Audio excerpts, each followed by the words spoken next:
Paano inilarawan ni Jesus ang impyerno sa Biblia? Ito na. Ano ang impyerno para kay Jesus? Apoy na hindi namamatay. Kaya yung tao may katawan, which is the outer man. Pangalawa, mayroong soul, which is the inner man. Ang nagsisisi sa kasalanan, hindi yung katawan mo. Ang nagsisisi, yung kaluluwa mo. Kahit pudpurin mo ng pudpurin ang tuhod mo, kahit nasaktan mo yung katawan mo, ang katawan mo ay hindi yan dapat na nagsisisi. Ang nagsisisi, dapat ang iyong kaluluwa.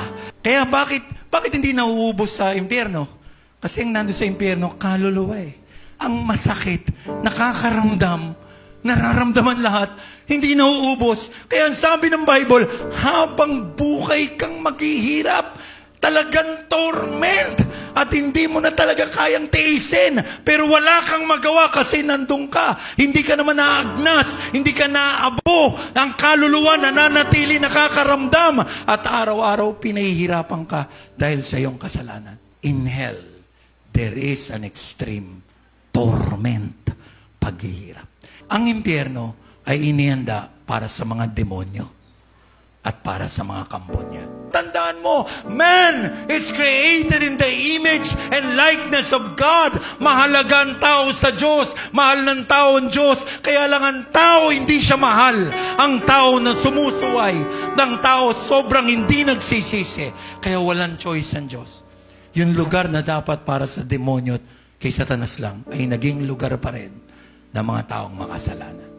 Kaya na ikatlo, walang hanggang kaparusahan. Ang Kristiyanong totoo may conviction kapag nagkakasala siya. Kasi the moment na makakilala mo si Lord, dapat may conviction ka. Ano yung tama? Ano yung mali? Kapag nagkakasala ka, nagsisisi ka. Kapag namamali ka, bumabalik ka sa Kanya. Ganun ang ginagawa mo dahil anak ka na ng Diyos. Mangangalit ka rin eh. Ikaw nasa langit, sila nandun. Kamag-anak mo, kapatid mo. Sana lang wag magsalita sila na, hindi mo kasi ako pinagsabihan eh. Hindi mo kasi pinaliwanag sa akin eh. Hindi mo kasi ako binigyan ng panahon. Number 5, description ni Jesus Christ.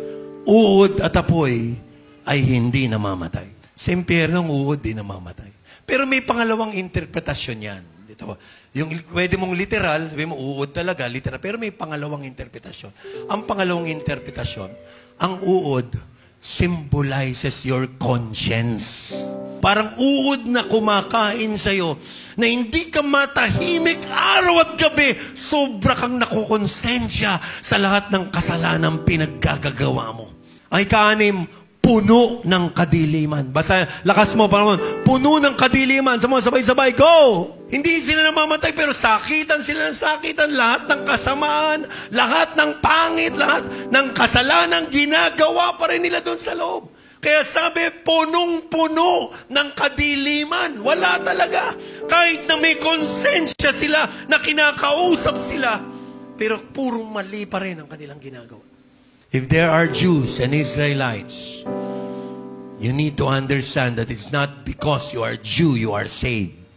You need to accept Jesus Christ and believe on Him as your Lord and Savior, or else this verse in Matthew chapter 8 verse 12 is for you.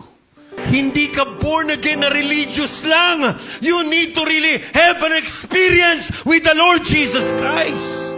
Huwag mong gawing relihiyon ang pagiging born again.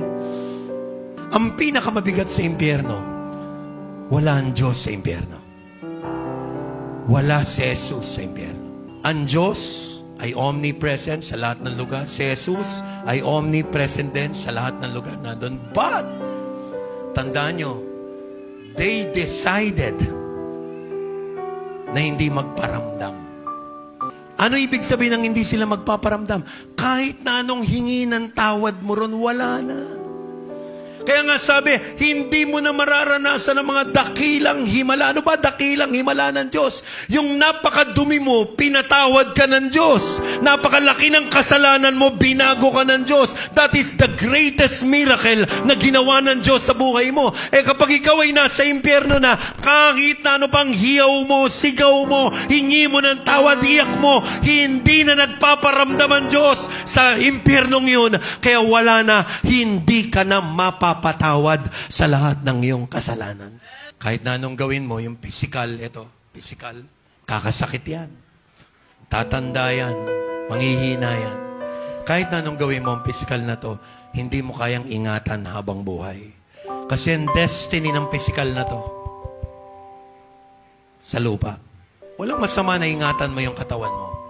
Pero di ba mas mahalaga, brother, ng ingatan mo kaluluwa mo?